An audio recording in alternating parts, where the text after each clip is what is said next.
This is the Global Podcast Network, where executives and professionals connect, share, and inspire. Stay tuned for the conversations that drive success.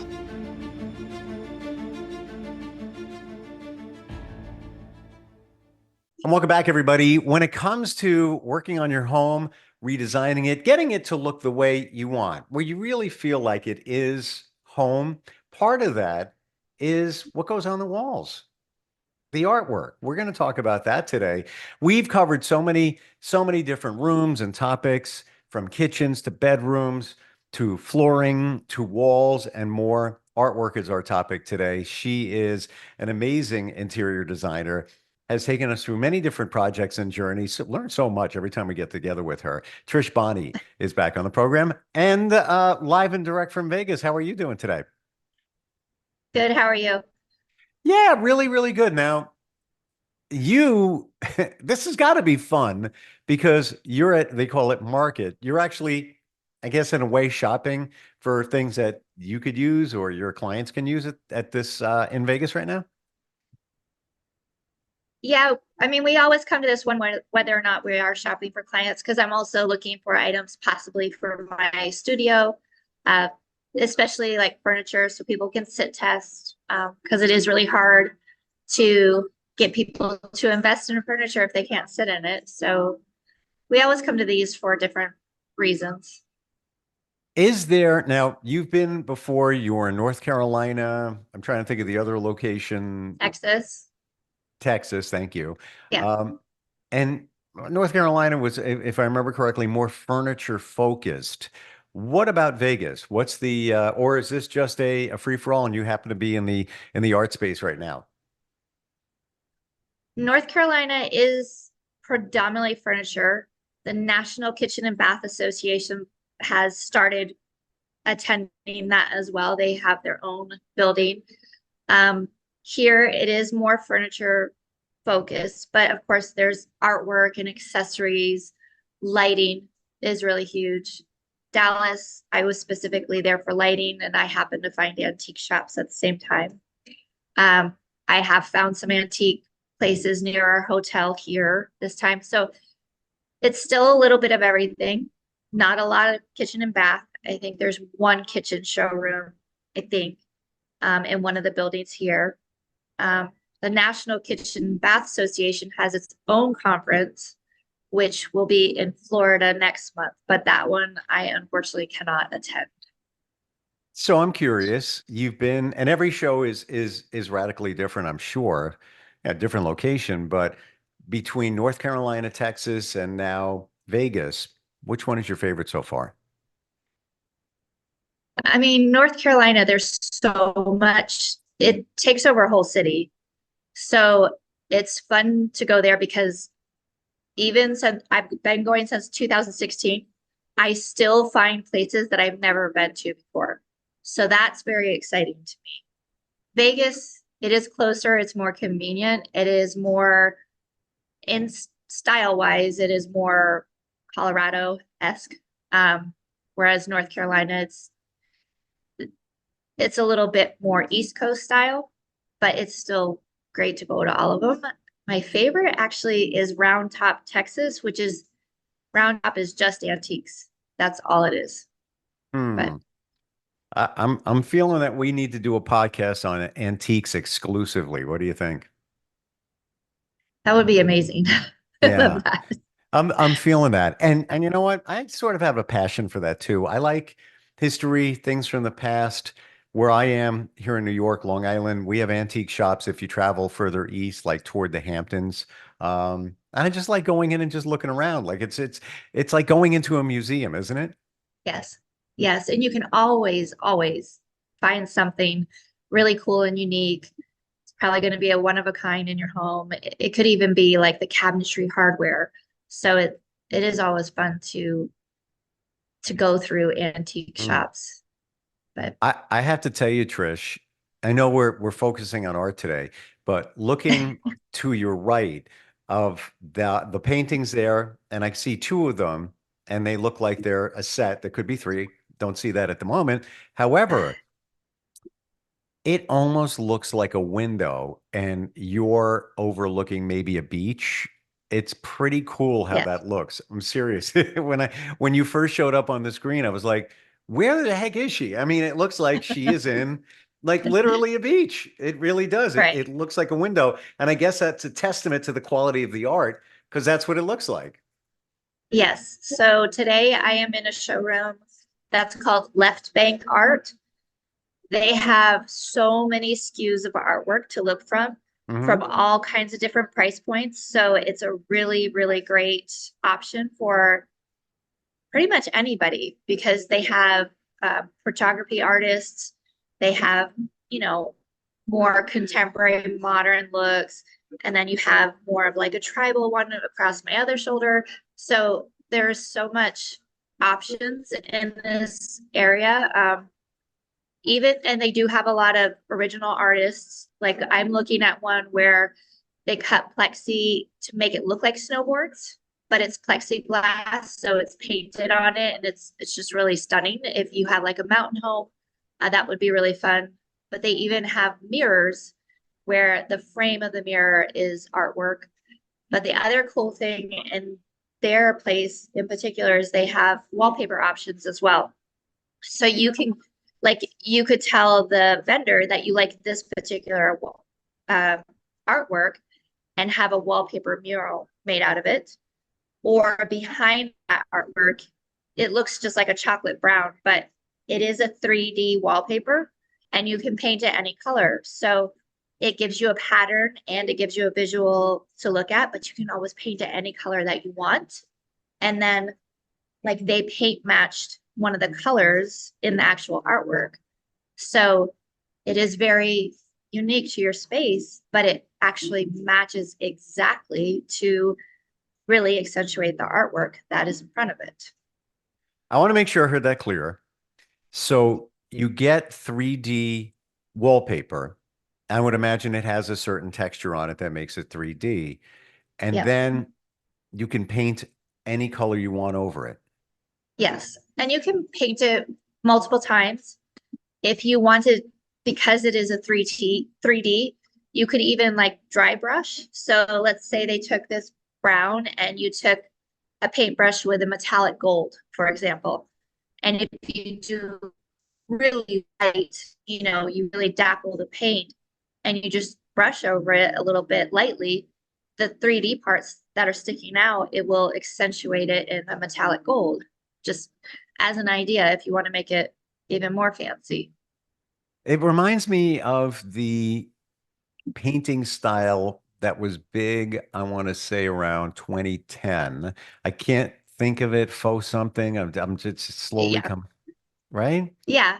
It would be similar to that, but then you don't have to stencil or anything. It's already got the pattern to it, and it's a lot easier to, like I said, accentuate it with a dry brushing to give it a really nice finished look. If you want to add to it, if you Sure. want to keep it more contemporary, you just make it one solid color. But at the same time, let's say you change out the artwork, you get something new, and the color doesn't match anymore, it's okay to repaint the wallpaper. So I made that attempt of trying to uh, come up with a finish, and I was looking for a gold color, and it's as I learned, really tough to find just the right color because you don't want it too Yeah, brown, you don't want it too yellow, and I also wanted to do that, whatever that's called, use a sponge or whatever, and there's no stencil, it's kind of free form. And I like doing that kind of stuff. Like I'll spackle any wall. To me, it's an art project. Um, I attempted that, it didn't go well. It and fortunately, I realized that I didn't do the whole wall. It was just like, all right, put it up there. Let's see what it looks like. Nope, not working. Try this one. Not working. And I gave up on it and eventually just went with a solid color once I found the right color. But that is a no-brainer. And if right. you take a dry brush with a little metallic, if that's your goal, over the texture, if it doesn't come out right, you just can paint it back, whatever Paint the color over. originally was. Exactly. Yeah. And it is traditional wallpaper, so it does have to be hung with, the adhesives or whatever. It is not peel and stick. Peel and stick probably wouldn't, because you're adding something to it. It probably wouldn't hold it and would fall off or whatever. But this, what I like about this is it allows you to really accentuate your artwork with the true color that is in there. So there are these little mechanisms that you can get at like Sherwin-Williams or any of the paint stores now, where you can color match to their company's paint. So that is really nice that they have that. But the fact too, that if you love this paint, for example, you can make a whole mural out of it, and imagine that behind your bed or in front of your bed, so you can look at it when you wake up in the morning. So that I think that's a great option as well. Wow. I mean, we're taking the artwork concept to all new plateaus here, when, we could sort of have a mural on your wall when you wake up to feel like you're actually immersed in different locations. So what are some things that we should remember when it comes to choosing artwork, when it comes to even hanging it? What can you tell us?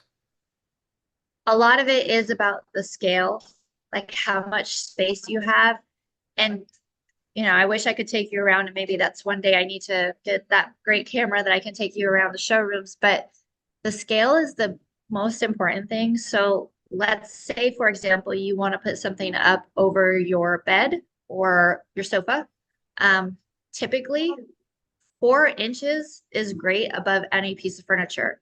And technically you can usually just take your hand and put your hand there and say, this is how far I want it above a piece of furniture or above a chair rail or something like that. And if you're really good at what you're doing, the center of the artwork is centered with the average height of somebody at their eye level. I am what is considered average height for a female. It's about 5'6". So it's easy for me when I have somebody helping me or I hang my own art. The center of it is right at my eye level. And the hope is that I have it for about 4 inches, 3 to 4 inches above whatever, if there's anything underneath it. If there's nothing underneath it, then you can go floor to ceiling if you want. Like there's a piece, well, these pieces are all that's here. There's no furniture underneath it. I'd be able to, see. But when I stand up, if I stand up to it, my eyes are actually dead centered on that. So whoever hung this knew exactly what they were doing. I just happened to be average in size, but this person could have been 6 foot, but they knew that it should be centered 5.5 feet. So you always keep that in mind. Same with mirrors, but with mirrors, if they're going in a bathroom, for example, I get the average of, if it's a couple that I'm doing like their principal bathroom, I will actually, if he's 6 foot and she's 5.5, I'll do the happy medium and bring it to that level. So it's cohesive for both of them and practical for both of them. So mirrors are different. You were speaking about putting something on your mantle above your fireplace. Sorry. That's great. It's fantastic. It's really good. We are alive, so that tells you right there. Yeah, and on location, so fantastic. But over mantles, a lot of people were putting their TVs over it, and you would sit and have to sit like that. You have to be careful putting TVs over mantles also, because if your fireplace is giving off too much heat and you don't have the proper height and depth away from the fire and the heat, you can melt your TVs. So I like to put TVs over mantles. Also, it's just uncomfortable when you think about it, but putting a nice piece of artwork that's just leaning against the wall, a larger one, and then something smaller, and then I add one more. So typically I like negative numbers. When you put things, I do them in 3s or 5s. But putting a large piece of artwork, a smaller one, and then maybe a little statue or, something that is has more shape to it, a little third piece, and layering it, that's really nice. Just having it more comfortable looking and ease. That's why instead of hanging it on the wall, that makes it more formal above a mantle. If you just want more comfort and welcoming look, just having it sitting on the mantle is really great. They've kind of made a faux mantle across the room for me, and they have one large that's just leaning against the wall and sitting on the piece of furniture. And then they found a little easel with a tinier piece of artwork to go in front of that and a little statue. And that's perfect. That's really cute. You know, to your point about the TV over the fireplace mantle, one of the biggest challenges for any electronics is heat. They generate heat, and that's what takes down their life. So now you might not fry the TV initially from the heat, but eventually, you know, it's going to beat on the components inside of it. So something to consider. Yeah. And it's so funny that we're talking about this because I'm not exaggerating. I've been here 3 years, and this room, which serves as an office, I never put anything really on the walls, maybe one thing. So over the weekend, I actually put that up. And so in terms of placement, I was doing just what you said, you know, eye level. That's a photo I took of a Caribbean island.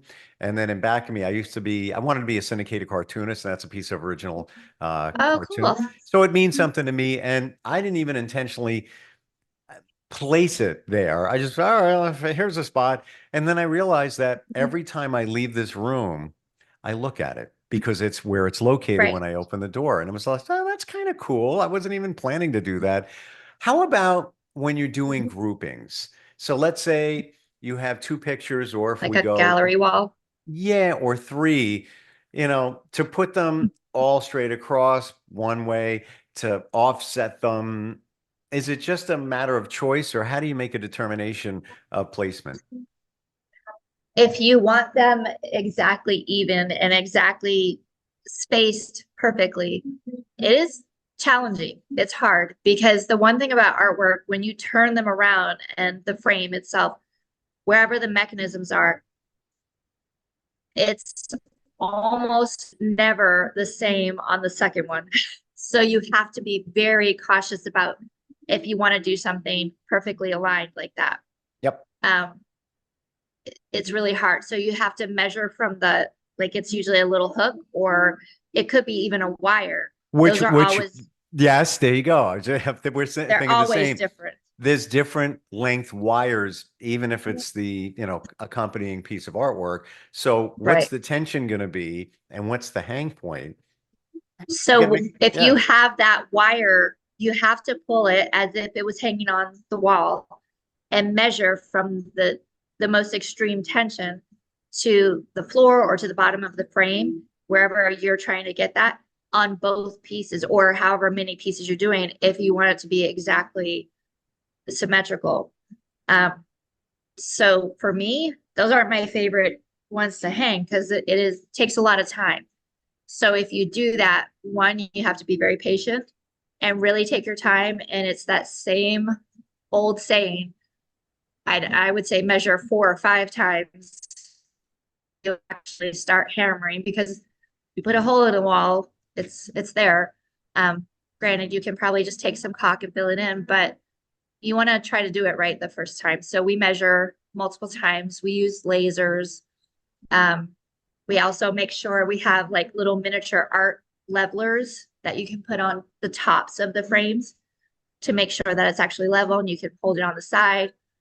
But doing like a gallery wall, or let's say even 3 pictures, I like to do things in odd numbers. And they're all different frames. You can do it however you want. What I typically like to do is, and I do it on the floor first, to be honest. But if you have one large piece, like one of these, and 2 smaller pieces, I'm still going to try to arrange them in a way that I can see like a rectangle around it, like a, a faux frame, like that you envision. And then you can put it in that way. You kind of put your own boundary on it. But Hmm. when you're doing multiples, it's really whatever you want. I see a lot of people will just do it very organically and put it how they want. But one thing that I heard when you talked about the artwork that you put in over the weekend. Artwork to me is the hardest thing to help people find because it should be very personal. It's very subjective. Some people love abstract and some people hate it. It's usually not an in-between. It's one thing or the other. So it should be something that means something to you or really moves you and gives you a feeling that provokes whatever you want it to be, whether it be joy or, bringing you to a location that you miss, that you want to go back to, like yours in the background of the Yep. island. So that was good to hear that yours is very personal and it means something to you because that's what it should do. I would never just put something on the wall unless there's a meaning to it. Like, Right. and Yeah. as I'm looking around, there were a couple of things on this wall in front of us. And they're the same kind of thing. They're Caribbean pictures. That's another photo I took. That's a painting, a watercolor, but it reminds me of Bermuda. I like it. That's my thing. Tropical. Yeah. Everybody's Right. different. Well, and you're Everybody. not in a tropical season right this second.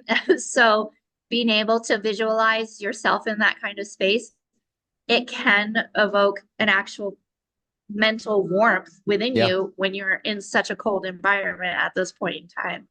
Yeah. Very psychological. And as I look at what you've got next to you, if you try to group them, the closer they are, the less room for error there is, because Right. Yeah. those are so close that we're going to see if one is a little bit higher than the other one, whereby if they were a little further apart, one could be a little higher. I mean, just, by a 16th or Right. less, you wouldn't even really see it. Right. And they did use that perfect rule of thumb where it's like 3 to 4 inches or 3 to 4 fingers in between. It's the same thing above and below. So that is typical. You'll see when there's groupings that are all the same size. You could probably put your 4 or 3 fingers in there and it sits perfectly. So are you saying, and it's at a distance, what's next to you there, but are you saying that's about 4 fingers apart? Yeah. Yeah. That one is about 3 to 4 fingers apart. I'm at an angle, so it looks a lot closer. Yes, it But does. if I was straight on, it is 3 to 4 fingers apart because Wow, very. that is like, the norm when there are people who teach you how to hang art properly. And there's actually paid positions where they're hanging art, but that is the norm is, your guide, it can be just your fingers, but they'll have rulers and measuring tapes and like I said, lasers, all of the things with them if they know what they're doing. I don't. So therefore, I can guarantee you that there will be multiple holes in the wall behind it. You're never going to see it. I'm not patching it up because it's hiding it. But that's usually what I do. It's like, oh, no, got to come down a little bit. Got to go here. Got to go there. You don't see it, Yeah. so only we know. Any other things that you could share with us when it comes to either hanging art or buying art? I don't know if they still do it, but IKEA used to sell, it was like sheet of paper. And I know I've seen it online too, where it showed standard frame sizes on a sheet of paper. So you could plan out, especially like a gallery wall. Like it would plan it out for you. And then you can tape it to the wall if the worlds align and the mechanisms on the frames are perfect. You could still kind of figure it out on a piece of paper before you again put that hole in the wall. And then you just because I do remember trying that out once because I always try to try things before I suggest them. And it was great. Like Mhm. you could see exactly how it was going to look on your wall. You tape it on your wall, you figure out where your holes go, and you hammer it through the paper, just tear the paper off, and then hang your pictures. Wow. So that is a great, quick how to do. But you also have to keep in mind you may be constrained to very like an 8 by 10, 12 by 16, or something like that. You're constrained to that unless you're able to envision maybe this 8 by 10 is actually a circle or an oval shaped frame. And I can, just put it on top of that. Again, do it on the floor first. That's the thing I can, really highly suggest. But I also have seen a lot of people, they make their own paper layout on the floor, hang it on the wall, and then put the holes in the wall. That's extremely helpful. Mm. Final question. It was big roughly 10 years-ish ago where groupings. So you could Yeah. have, it could be nine, three, Yeah. three, three, and they're all together. They could be pictures of your family, whatever it might be. Is that still a thing? Yeah. And there's a company called Mixed Tiles, I think. When I'm at my office, you see I have a gallery wall behind me with, little squares. That is a very fun company because you can have pictures printed from like your social media, like your Instagram. And that's where I go on my Instagram and I update those pictures. I try to do it every year, but and those are pretty easy to hang. But if you like me, I can see every minutia when it's not in line. And what I've noticed is every year, I feel like they change the size of them. So that kind of drives me nuts. But if you get them all at the same time and do it all at once. But yeah, people still do that. And again, it's what makes you feel good about it. You could do them in different shapes. I've seen where people will make it look like a heart. You have to place it properly. But no, artwork is subjective, and I've never been one to say, like this is what you have to put on the wall, because it really should make you feel a certain way, or whoever the homeowner is, or even in a business. It should promote what you're trying to put across. Yeah, very, very individual. And Yeah. of course, if it's done reasonably well, you and I see it if we put it up that, this one's off by a little bit. And Yeah. nobody else really sees it, just us. But Yeah. we're sticklers for detail. It is what it is, It's got to be Yeah. perfect. How do we connect with you? I'm trying to remember tabinteriordesigns.com. Yes. Yes. And you can Google just Tab Interior Designs, and you'll find all of our information on there. Beautiful. Thank you for sharing this today. And just to testament, again, looking at those paintings next to you, when you first came on, I thought it was a window. I thought, Yeah. you're overlooking a beach. I'm not even kidding. I'm like, where is she at? And then I was like, oh, wait, those are paintings. I think Yeah. that's the way it should be. Thank you so much for today, Trish. We'll talk soon. Okay. Have fun. All right. Bye. Thank you. Thanks. Thank you. We'll be right back. This is the Global Podcast Network, where executives and professionals connect, share, and inspire. Stay tuned for the conversations that drive success.